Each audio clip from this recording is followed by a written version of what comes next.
लागि हामीले लागि गर्नु पर्यो भनेर आज जो प्रदर्शनमा है साथीहरूलाई पनि त्यही हो।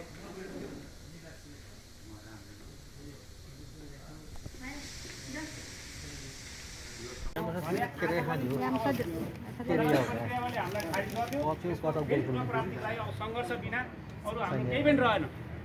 यस कारणले अब पुनः सङ्घर्षको लागि जानलाई साथीहरूलाई सचेतना गर्दै अब सबै होटेलका मजदुरहरू एक ठाउँमा उभिँदै सबै मजदुरहरूको हकितको लागि यो चाहिँ नारा चाहिँ माओवादी आबद्ध अखिल नेपाल ट्रेड युनियन मान्छेले उठायो। तर सबै चाहिँ बातको लागि कुनै अब एउटा चाहिँ मूल्य मात्रै लागू गर्ने एउटा सङ्गठनले मात्रै लागू गर्ने होइन कि सबै यो मजदुरहरू मुख्य गरेर यो कसको माग भन्दा मजदुरको माग हो। मजदुरको माग मजदुरले चाहिँ नउठिकन काटेर छैन। त्यो हुनाले मजदुर जागरण भएर यसको लागि पूर्व तयारीको रूपमा हामीले एउटा अभियान रूपमा सबै होटेलमा कार्यक्रम गर्दै आइरहेका छौँ र यसलाई अब आम साथीहरूले बुझ्नुपर्ने कुरा चाहिँ अब हाम्रो गुमेका सुविधाहरू पुनः प्राप्ति गर्ने अहिले कानुन व्यवहार एउटा तरिकाले होटेलले हाम्रो सानो सम्झौता गरेर न्यूनतम हामीले लिएका छौँ। त्यो त्यसको कुनै कानुनी आधार छैन। तर लिगल रूपमा हामीले कानुनमा बगैँचा 10% देखाएर लिनुको स्थितिमा र अहिले अलिअलि दिएको निआएको हो। कुन प्राय होटेलहरूमा हट्दै पनि गइरहेका छन्। अब कुन बेला हटाइदिन्छ ठेगान हुँदैन। त्यो कुनै आधार नहुने हुनाले अब हामी कानुन रूपमा नै हाम्रो चाहिँ पाउने अधिकार सुविधालाई चाहिँ हामीहरूले यसको लागि अब न्यूनतम तलब बिना राजधानीमा बाँच्न सक्ने स्थिति छैन। तलब वृद्धि चाहिँ भएकै छैन। हाम्रो यहाँ झन् होटेलको सङ्घर्षकै हिसाबमा गर्ने हुन्छ। 10औं वर्ष भइसक्यो नयाँ मागपत्र पेश गरेर तलब वृद्धि पनि छैन।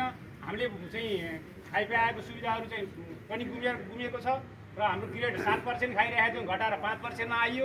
त्यो सबै सुविधा कसले गर्दा हामीले घट्यौँ भने यही सर्भिसार लागू हुन्छ र हामीले त्यो कम भयो नि हामी चित्त बुझाउन तयार छौँ भने त्याग गऱ्यौँ। त्याग चाहिँ के भयो भने मजदुरले मात्रै त्याग गऱ्यौँ।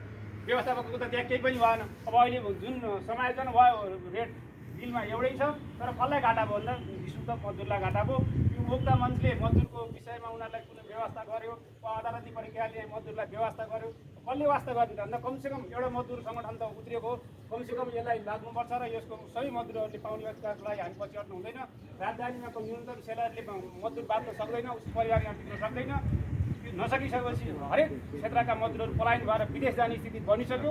त्यसलाई रोक्न हाम्रा चाहिँ मजदुरहरू यही क्षेत्रमा काम गर्ने मजदुरहरू यहीँ टिक्नलाई पनि यो सर्भिसार चाहिँ अनिवार्य छ भन्ने हेतुले गरेको जुन कार्यक्रम छ त्यसको लागि सब साथीहरू जागरुक भएर हामीलाई आफ्नो जिम्मेवारी दिएको आर्कमा हामी उपस्थित भएर हामी एउटा नारासहित हामी जानेछौँ र हाम्रो आर्कमा हामीले कार्यक्रम अगाडि बढाउनेछौँ।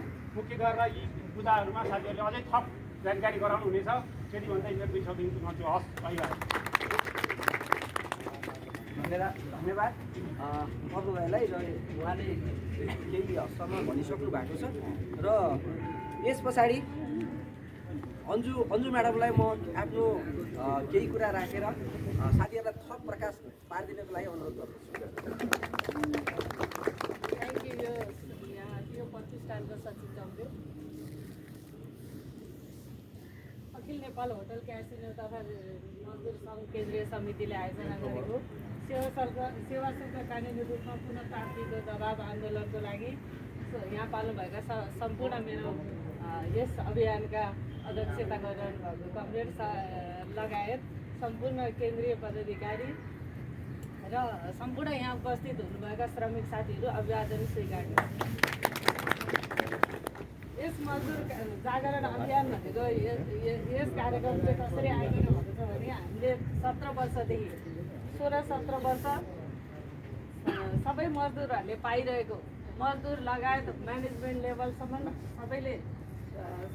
सबैले बराबर रूपमा खाइरहेको 10% सेवा शुल्क भनेर प्राप्त गरिरहेको चिज चाहिँ आज गुमेको अवस्था छ। 2 वर्षदेखि हामीले यो कसरी गुम्यो भन्दा एउटै प्रधान न्यायाधीशले यही सेवा लागू गरिदिएर उसैले खोसेको अवस्था छ। यसलाई चाहिँ फेरि कानुनी रूपमै प्राप्ति गर्नको लागि हामी यो बोर्ड सभा गर्न गइरहेका छौँ। साथीहरू यो बुझ्नु होला। नियमित काममा स्थायी श्रमिक नियुक्ति गर भनेर हाम्रो दोस्रो एजेन्डा छ। नियमित काम भनेको हाम्रो होटेल त हाम्रो धेरै जस्तो स्टाफ चाहिँ हामी रेगुलर काम गरिरहेका छौँ नि। उनीहरूलाई 2 वर्ष कन्ट्र्याक्ट दिने उनीहरूलाई मन नपरेको ठाउँमा निकाल्ने यस्ता गरेर अहिले चाहिँ यसरी चलाउने बाहिर क्याजुअल ल्याएर काम गराउने हामीहरूलाई अलिकति डोमिनेट गर्ने त्यस्तो तरिकाले हामी काम गरिरहेको अवस्था छ। यो चाहिँ हटाएर नियमित काम नियमित रोजगारमा नियमित श्रमिक चाहिँ राख भनेर हामीले यो दबाब रूपमा कानुनी रूपमा प्राप्ति गर्नुपर्छ भनेर हामी यो एजेन्डा लिएर आएका छौँ।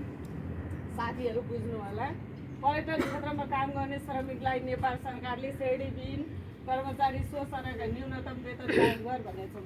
यसमा चाहिँ हामीले अब यस्तो खुलेर भन्नुपर्दा हिजो सरकारी कर्मचारीले आजसम्म पिउन बराबर उनीहरूले झन्डै 25,000 बराबरको स्यालेरी खान्छन्। हामी यत्रो श्रमिकहरूले के छ भने आज पनि हामी 17,300मा त्यो पनि कटाएर तलब पाइरहेछौँ। त्यसले हाम्रो कसरी तलबले हाम्रो घर चल्छ? हामीले यत्रो 20-25 लाख खर्च गरेर पढेका विद्यार्थीहरूले कसरी नेपालमा बस्ने वातावरण बन्छ? त्यो हिसाबमा गएको हुनाले यसलाई चाहिँ कम्तीमा पनि सरकारी पिउनले खाने तलब बराबर चाहिँ हामीलाई पनि पैसा चाहियो भन्ने कुरा यो हाम्रो माग छ। तेस्रो यो बुझ्न जरुरी छ। चौथोमा सम्पूर्ण मजदुर अनिवार्य सामाजिक सुरक्षा कोषमा आबद्ध गर भनेको छ। यो चाहिँ अहिले कस्तो छ भने तपाईँ हामी इम्प्लोइ पुरानोहरूलाई चाहिँ अनि अहिले फेरि पोलिसीमै हालेर ल्याउनुपर्छ भनेर हामीले चाहिँ यो अहिले लबिङ गरिरहेका छौँ होइन, मान्यज्यूहरूसँग लबिङ गरिरहेका छौँ। तपाईँहरूसँग हामी किन आएको भने हामी होटल बन्द गर्न आएको हो कि युनियन भनेपछि फेरि होटल बन्द गर्छ भन्ने कुरा गर्छन्। त्यो होइन, अहिले हामी 1 गतिबाट माइती घरमा हाम्रो आन्दोलन छ, जुलुस छ होइन, त्यहाँ यो पायो भने यो एचआरले पनि पाउनु, जिएम छ भने जिएम पनि पाउनु, हजुरले पनि पाउनु, मैले पनि पाउनु, अरू मजदुरले पनि पाउनु, गाडी पनि पाउनु, सबैले पाउनु भएको हुनाले यो हामी आफैले चाहिँ आफ्नो अपूर्णता लिएर यो आन्दोलन गर्नुपर्छ भनेर हामी लागेका छौँ। यसमा चाहिँ तपाईँले हेल्प गर्नु जस्तै हजुरको यसो के छ, 100 रुपियाँ चाहिँ गेस्टले जाने एउटा पानीको पैसा तिर्यो भने 100 रुपियाँ खाने समयमा चाहिँ 10 रुपियाँ एक्स्ट्रा तिर्न सक्छ भनेर 110 रुपियाँ हामीले त्यो 10 रुपियाँ चाहिँ हामीलाई 100 रुपियाँ चाहिँ बिलिङको पैसा हो क्या। अनि त्यो 10 रुपियाँ चाहिँ तपाईँ हामी सबैजना मिलेर होइन त्यो चाहिँ गर्नुपर्छ भनेर हामी यति कुरा हो। यसमा अरू केही पनि यति कुरा हो होइन, उहाँलाई पनि दिनु